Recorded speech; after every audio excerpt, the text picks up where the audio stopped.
ازيكم رجالة عاملين ايه الأخبار؟ ورحمة الله اسيستنت لسه راجع من برا وتعبان، فاهمني؟ لسه بالكوتش حرفيا. المهم،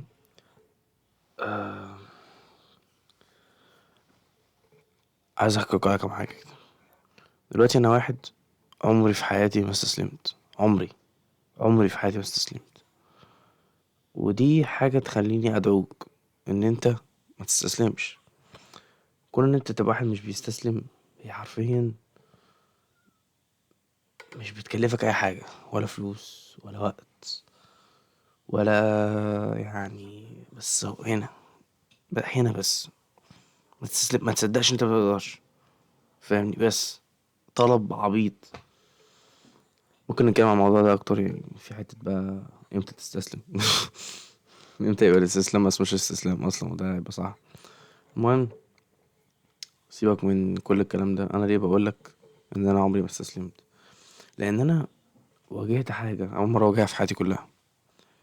واجهت حتة انه فات الاوان، فاهمني؟ اللي هو ايه، كون ان انت ما تستسلمش وتكمل، ما تستسلمش وتكمل، دي لوحدها مش كفاية. اوقات بيبقى خلاص فات الاوان. فده يعني لما انا تأملت في الموضوع ده وواجهت حتة ان خلاص فات الاوان، جه في دماغي كل كلامكم: هلحق لسه ما فاتش الاوان. دي ما تستسلمش يعني،